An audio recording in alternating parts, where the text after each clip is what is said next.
I caught my wife coming home at 3 a.m. reeking of another man's cologne. She didn't apologize. She didn't beg. She laughed in my face and said he treated her better than I ever did. So, I gave her exactly 15 minutes to pack her things and get out of my house forever. But that was just the beginning. What I discovered 2 weeks later about our youngest daughter made her betrayal look like child's play. My name is Kaito Tanaka. I'm 40 years old, and I own a freight company here in Denver, Colorado. Started with one beat-up truck. 15 years ago. Hauled furniture for pennies. Now I've got 7 rigs running routes from Colorado to Texas. Bringing in solid money. Built it from nothing. Every mile paid for with sweat and missed dinners. Akari and I met at a charity barbecue back in 2010. She was 22, working as a dental assistant. All smiles and energy. I fell hard. We married a year later. Had Haruto 4 years after that. Then Sora 2 years ago. Thought we had it all figured out. The transport business demands long hours. I'm up at 5 checking manifests, coordinating drivers, handling breakdowns. Some weeks I barely saw my kids awake. Akari stayed home with them after Sora was born. Said she wanted to be a full-time mom. I worked harder to make that possible, thinking I was building security for my family. First rail warning came 3 months ago. I got home early around 6 o'clock instead of 9.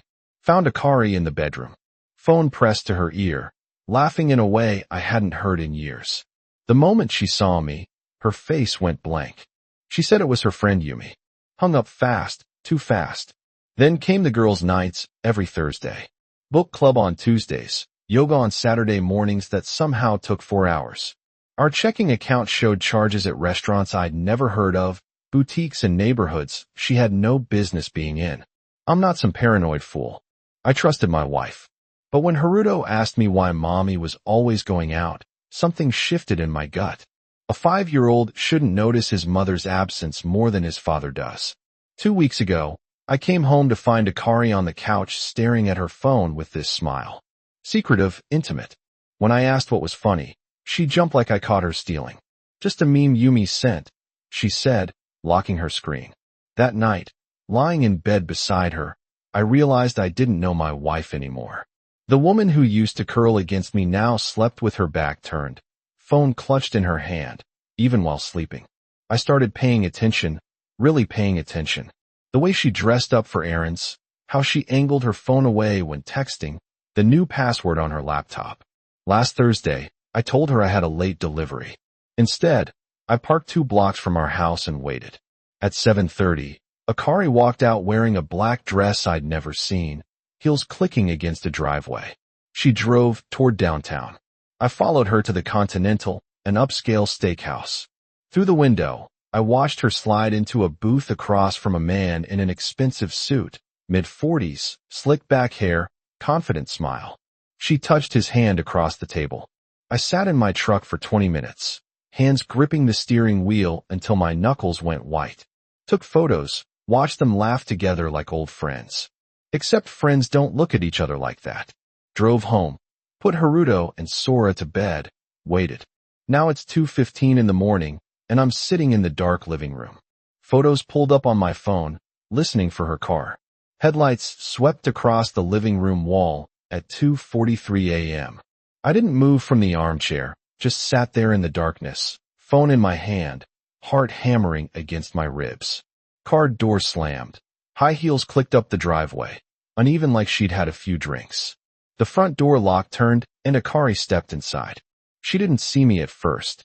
Kicked off her heels, set her purse on the entry table, checked her phone with this little smile, the kind of smile that used to be mine. I clear my throat. Long book club meeting. Akari jumped, hand flying her chest. Her eyes found me in the darkness, and for just a second, pure panic flashed across her face. Then she smoothed it over, forced out a laugh. Jesus, Kaito, she said, flipping on the light. You scared me half to death. What are you doing sitting in the dark waiting for my wife to come home? I said, not moving. It's almost 3 o'clock in the morning, Akari. She rolled her eyes. Actually rolled her eyes at me. Yumi and I lost track of time. We were talking about the new book, and you know how she gets when she's passionate about. What book? I interrupted. Akari blinked. What book were you discussing tonight? I asked calmly, watching her face. Title, author. Give me something. Her jaw tightened. Are you seriously interrogating me right now? I don't remember the exact title. Kaido. It was something about a marriage falling apart. Ironic. Really? You weren't with Yumi? I said flatly. Excuse me. Akari's voice went sharp, defensive. Are you calling me a liar? I stood up slowly, walked toward her, close enough to smell the cologne on her dress. Not mine. Never mind. Who is he? I asked quietly. Akari's face hardened. I don't know what you're talking about. This is insane. The Continental Restaurant, I said, pulling out my phone. Thursday night, 7:45 p.m. You wore that same black dress. I turned the phone toward her. The photo showed her clear as day, sitting across from Mr. Expensive Suit, hands touching across the table. The color drained from Akari's face. She stared at the photo, mouth opening and closing like a fish out of water. Where did you? She started. Doesn't matter where. I cut her off. What matters is you've been lying to me, to our kids. So, I'm asking you one more time. And I want the truth. Who is he? Akari's shock lasted maybe 5 seconds. Then something shifted in her expression. The fear evaporated, replaced by something colder. Defiant. His name is Kenji, she said, lifting her chin. And he treats me like I matter. The words are like a punch to the gut, but I kept my face neutral. How long? For months, Akari said. And there wasn't even a hint of shame in her voice. And before you go all righteous on me, maybe you should ask yourself why I needed someone else in the first place. So this is my fault. I said, voice dangerously calm. I work 60 hours a week building a business to support our family, and that gives you permission to cheat. Akari crossed her arms, and I saw my wife transform into someone I didn't recognize. You're never here, Kaido. When's the last time we had a conversation that wasn't about trucks or invoices or your precious business? I'm building something for us. I shot back for Haruto and Sora so they have stability, a future. They need a father, Akari interrupted. Not a paycheck, and I need a husband who actually sees me. Don't you dare turn this around, I said, stepping closer. I see you just fine. Saw you at the Continental with your hands all over another man. Saw you lie in my face about book club. So tell me, Akari, how long were you planning to keep this going? She flinched, but recovered fast. As long as I needed to. Kenji makes me feel alive again. He listens when I talk. He doesn't treat me like some appliance that's just supposed to be there when it's convenient. The name Kenji hit me like acid. She said it so casually, like this man was just another normal part of her life. Does he know you have 2 kids at home? I asked quietly. Does he know Haruto asked me yesterday why mommy doesn't play with him anymore? That got her. Akari's face flickered with something. Guilt maybe. Before the walls went back up. Don't bring the kids into this, she said. You brought them into it the second you started sneaking around. I fired back. You think they don't notice? Haruto's 5 years old, and he knows something's wrong. Akari's phone buzzed on the entry table. Her eyes darted toward it instinctively. I moved faster, grabbed it before she could. Give that back, Akari demanded, reaching for it. I held it out of reach, looked at the screen. A text from Kenji with a heart emoji. Miss you already. When can I see you again? My stomach turned. He's texting you at 3 o'clock in the morning. How romantic. Kaido, give me my phone, Akari said, voice rising. You have no right. I have every right, I said, voice hard as steel. I'm your husband. Or did you forget that when you were in his bed? Her face went bright red. How dare you answer the question? I demanded. Did you sleep with him? Silence filled the room. Akari stood there, chest heaving, eyes blazing with defiance and something else. Shame maybe, or maybe just anger getting caught. Yes, she finally said, lifting her chin multiple times, and it was better than anything you've given me in years. The words were designed to hurt, and they did. But I didn't let it show, just nodded slowly, processing the full scope of her betrayal. Pack your things, I said quietly. You're leaving. Akari laughed sharp and mocking. Excuse me. This is my house, too, Kaido. You can't just kick me out. Watch me. You're being ridiculous, Akari said. But I heard the uncertainty creeping into her voice. We need to talk about this like adults. Adults don't cheat on their spouses, I said flatly. Adults don't lie to their kids. You want to be with Kenji? Fine. Go be with him, but you're not doing it under my roof. Akari's expression shifted between rage and disbelief. You can't seriously be throwing me out at 3 in the morning. Where am I supposed to go? Call Kenji, I suggested, tossing her phone back to her. I'm sure he'd love to have you.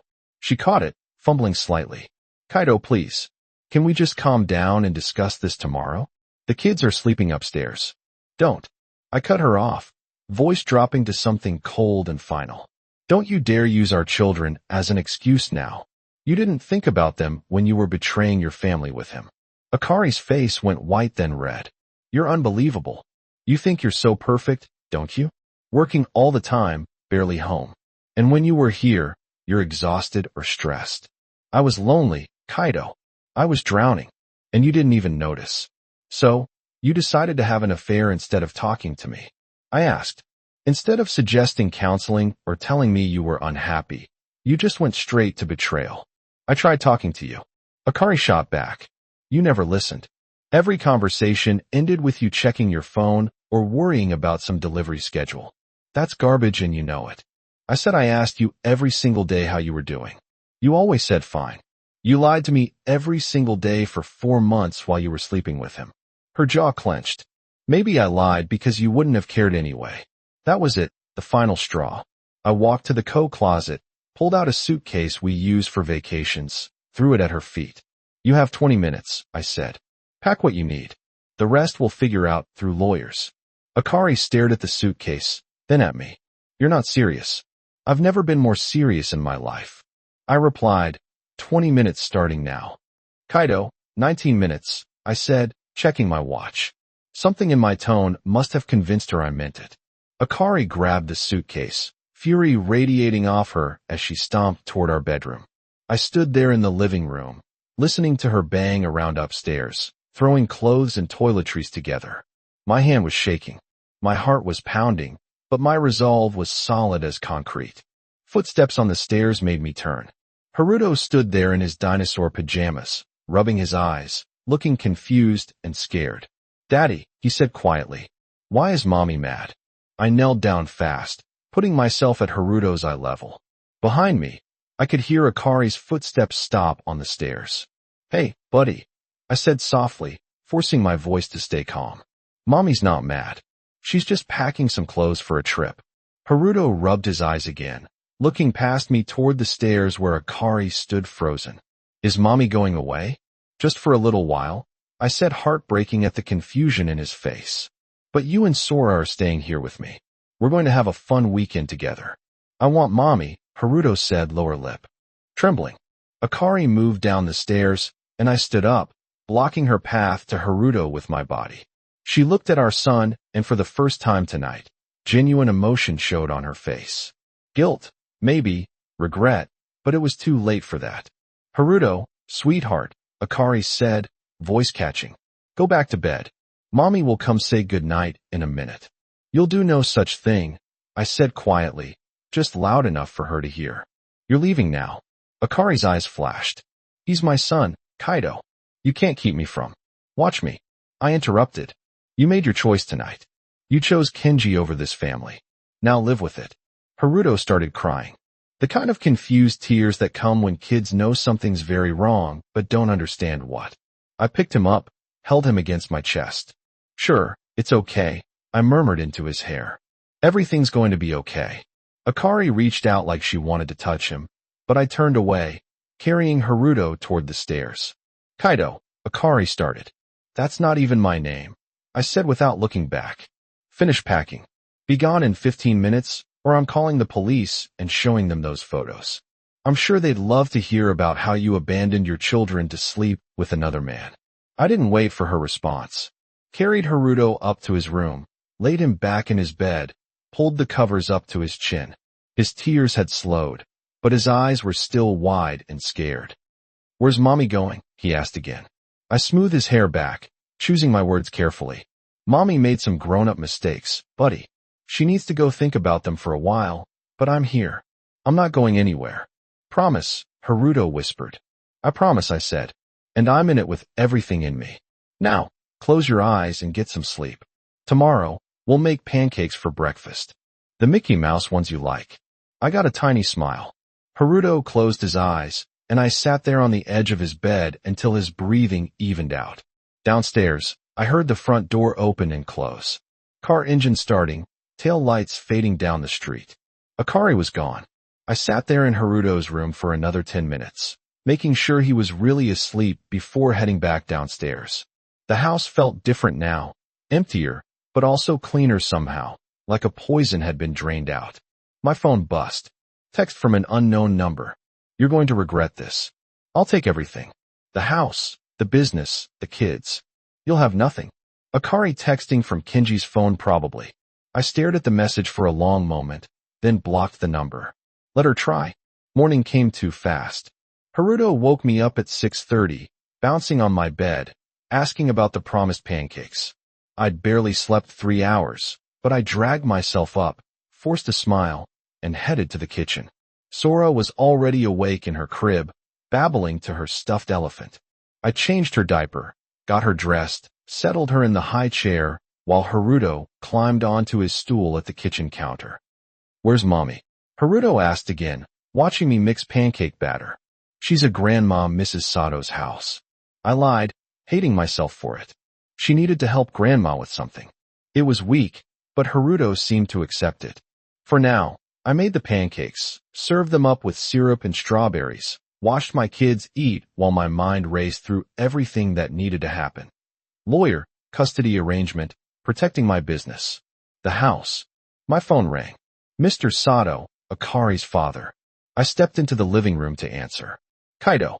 Mr. Sato's voice was gruff. Serious. Mrs. Sato just called me. Said Akari showed up at our house at 4 this morning crying about you kicking her out. That what she told you? I asked, keeping my voice level. That's what she said. Mr. Sato confirmed. But I've known my daughter her whole life, and I know when she's lying. So, I'm asking you straight. What really happened? I respected Mr. Sato. Always had. He was a retired construction foreman, straight shooter, no-nonsense kind of man. Exactly the type who'd want the truth, even if it hurt. She's been having an affair, I said bluntly. 4 months. I caught her last night, confronted her with photos. She admitted everything, tried to blame me for working too much. I told her to leave. Silence on the other end. Long enough that I thought the call might have dropped. Mr. Sato, I said. I'm here, he said. Finally, just trying to wrap my head around this. You're certain? You have proof. Photos, text messages, restaurant receipts. I followed her Thursday night. Watch her have dinner with him. Private investigator. Could get more if needed. Another pause. The kid's with me, I said. Haruto knows something's wrong, but not what. Sora's too young to understand. I'm keeping them here. Keeping their routine normal as possible. Good. Mr. Sato said, and there was approval in his voice. That's the right call. Listen, Kaido, I need to tell you something. Mrs. Sato's going to take Akari's side in this. She already is. Call me this morning saying you're being cruel. That you should forgive her. That marriages go through rough patches. This isn't a rough patch. I said this is betrayal. I know that. And you know that Mr. Sato agreed. But Mrs. Sato's going to push hard for you to take her back.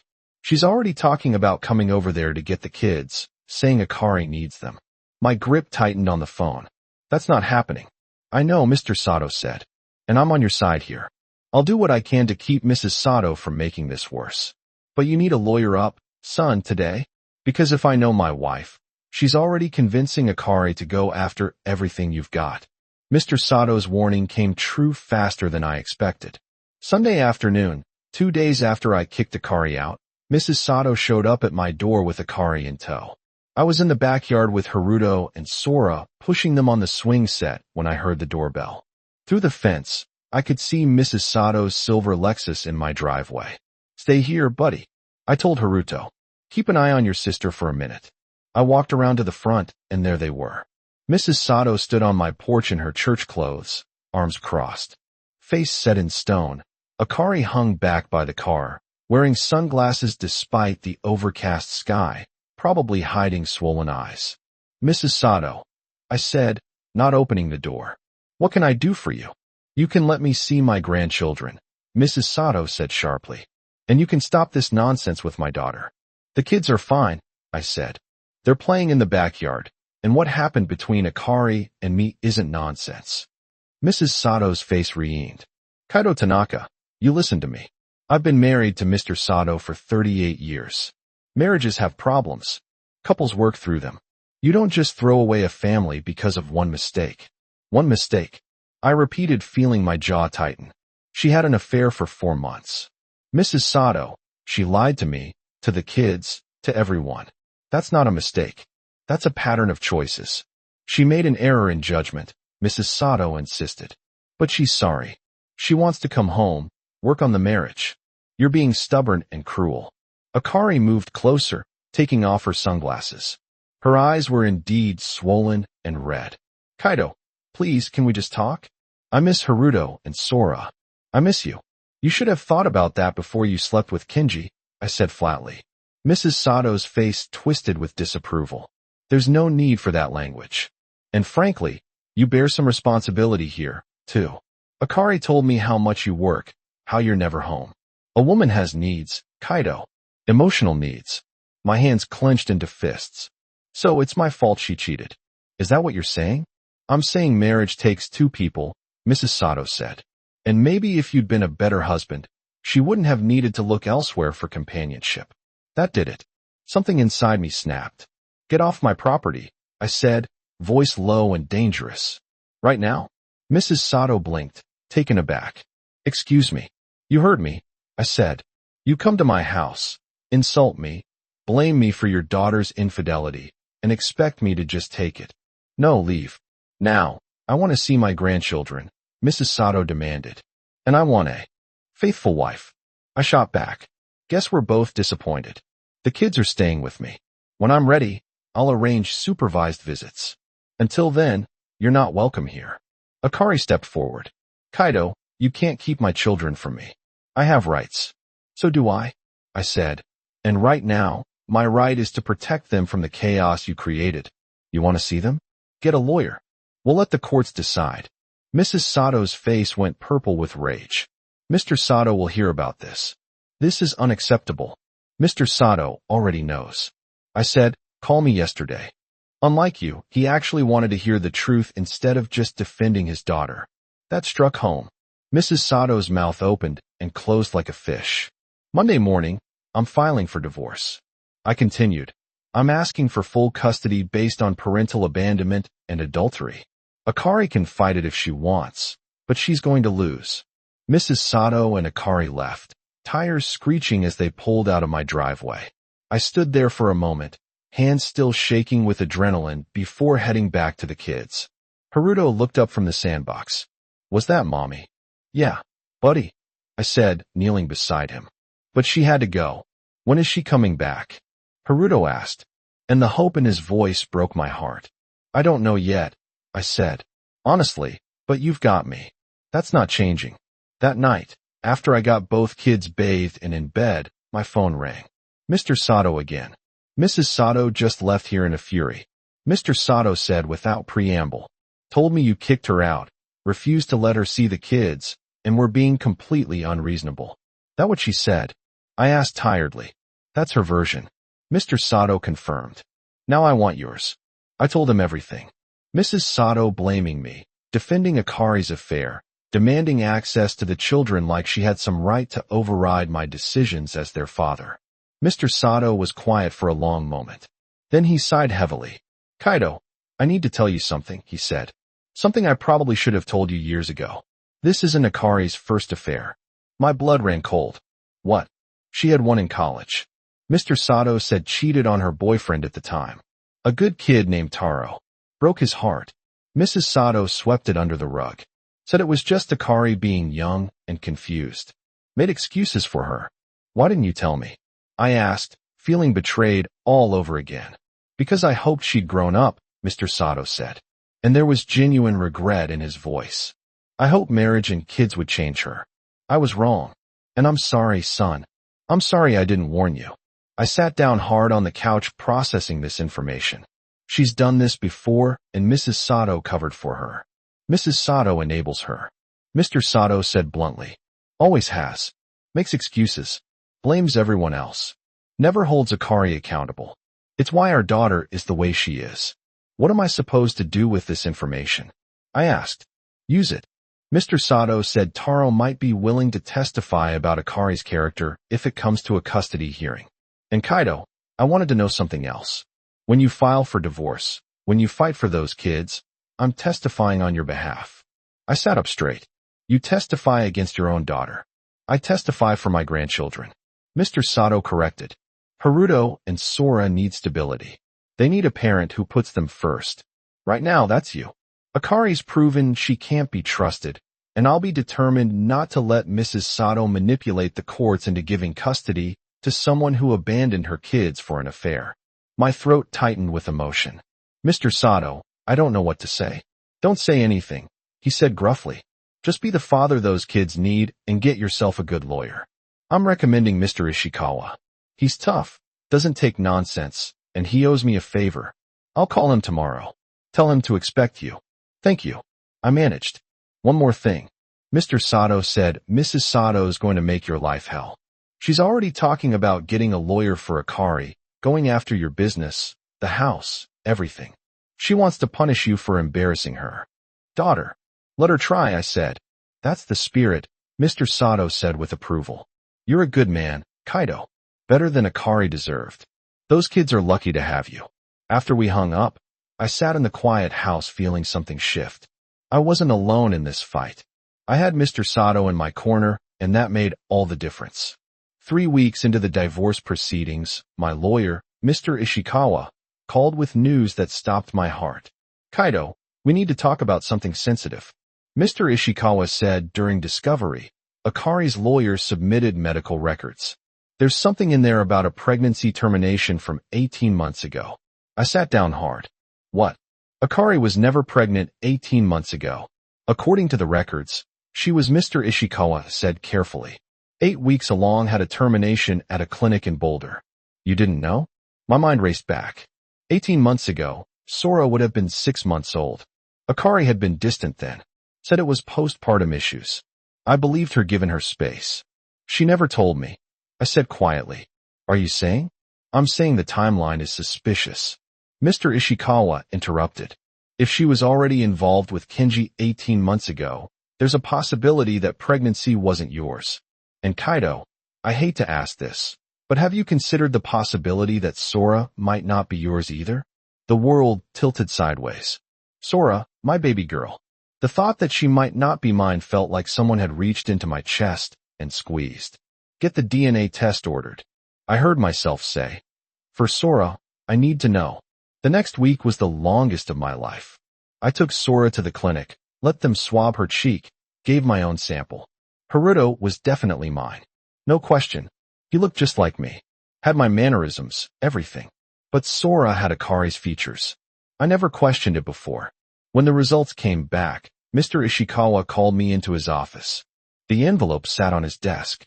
You want me to open it? Mr. Ishikawa asked gently. I shook my head, reached for it with trembling hands. Tore it open. Read the results. Probability of paternity 0%. The paper slipped from my fingers. Sora wasn't mine. 2 years of loving her, caring for her, being her father, and she wasn't mine. Kaido, Mr. Ishikawa said quietly, I'm sorry. I couldn't speak. Couldn't breathe. The betrayal had just reached a whole new level. Akari hadn't just cheated on me. She let me raise another man's child. Never said a word. Let me bond with Sora, knowing the truth. This changes everything, Mr. Ishikawa said. We can use this in court. Prove she's been deceiving you for years, not just months. The judge will care, I interrupted, voice rough. Mr. Ishikawa blinked. What? I don't care what the DNA says, I said, looking up at him. Sora is my daughter. I've been her father since the day she was born. I'm not abandoning her because of Tess. Kaido, legally, you have no obligation. I don't care about legally, I said firmly. That little girl calls me daddy. She runs to me when she's scared. I'm the one who gets up with her at night, who makes her breakfast, who kisses her scraped knees. Biology doesn't change that. Mr. Ishikawa sat back, studying me. You sure about this? Because once we proceed with you claiming parental rights to a child that's not biologically yours, it complicates everything. I'm sure, I said. Sora stays with me. I want full custody of both kids. And I want Akari to know exactly what I know. I want her to face what she did. Mr. Ishikawa nodded slowly. All right then. Let's burn her world down. The custody hearing happened on a cold morning in November, for months after I kicked Akari out. The courtroom was sparse, clinical. Judge Nakamura presided, a stern woman in her 60s with zero tolerance for nonsense. Akari sat at the defendant's table with her lawyer, Mrs. Sato, beside her for support. She lost weight, looked haggard. Good. Mr. Sato sat behind me in the gallery. Moral support without saying a word. Mr. Ishikawa stood up and called. Your Honor, we're seeking primary custody of both minor children based on the respondent's ongoing infidelity, abandonment of parental duties, and a pattern of deception spanning years. Akari's lawyer, a slick guy named Okada, objected immediately. Your Honor, Mrs. Tanaka made a mistake in her marriage, but she's a devoted mother who a devoted mother doesn't abandon her children for an affair, Mr. Ishikawa interrupted. And she certainly doesn't lie about the paternity of one of those children. That got everyone's attention. Akari's face went white. Mr. Ishikawa submitted the DNA results as evidence. Your Honor, the younger child, Sora Tanaka, is not biologically Mr. Tanaka's daughter. Mrs. Tanaka has known this for 2 years and never disclosed it. Additionally, medical records show she terminated a pregnancy 18 months ago, also likely from the affair partner without ever informing her husband. Judge Nakamura looked at Akari with barely concealed disgust. Is this true, Mrs. Tanaka? Akari's mouth opened and closed. Okada whispered frantically to her. Finally, she nodded. Yes, Your Honor, she said quietly. But I love both my children. You love them so much you let your husband raise another man's child without telling him. Judge Nakamura interrupted. You love them so much you terminated a pregnancy and never said a word. Mrs. Tanaka, I've heard a lot of things in this courtroom, but this is among the most egregious. Mrs. Sato stood up in the gallery. Your Honor, my daughter made mistakes, but sit down, ma'am. Judge Nakamura said sharply. You're not a party to these proceedings. Then Mr. Sato stood up. Your Honor, may I speak? Judge Nakamura looked at him. And you are Mr. Sato, the respondent's father, Mr. Sato said. And I'm here to testify on behalf of Kaido Tanaka. Akari's head whipped around, shock and betrayal written all over her face. Dad, what are you doing? What I should have done years ago, Mr. Sato said, holding you accountable. He turned to the judge. Your Honor, my daughter has a history of infidelity going back to college. I have documentation, a witness who can testify to her previous affair. This isn't a one-time mistake. It's a pattern. The hearing lasted 2 hours. By the end, Judge Nakamura had heard enough. I'm awarding primary physical custody of both children to Mr. Tanaka, she announced. Mrs. Tanaka will have supervised visitation every other weekend until she completes a parenting course and demonstrates stability. Mr. Tanaka has shown himself to be the stable, devoted parent these children need. Akari broke down crying. Mrs. Sato tried to comfort her, shooting me looks of pure hatred. I didn't care. I have my kids. Outside the courthouse, Mr. Sato shook my hand. You did good, son. Couldn't have done it without you. I said, those kids are lucky to have you. Mr. Sato said, including Sora. Biology be damned. You're her father. 9 months later, life had settled into a new normal. Haruto was in 1st grade, thriving. Sora was in preschool 2 days a week. The freight business was doing better than ever. I'd bought Akari out of her half, took a loan to do it, but it was worth it to have full control. Akari saw the kids every other weekend at Mr. Sato's house, supervised by him.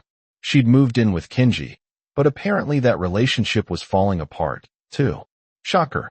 One Saturday afternoon, I was at the park with both kids when I heard a familiar voice. Kaido, I turned.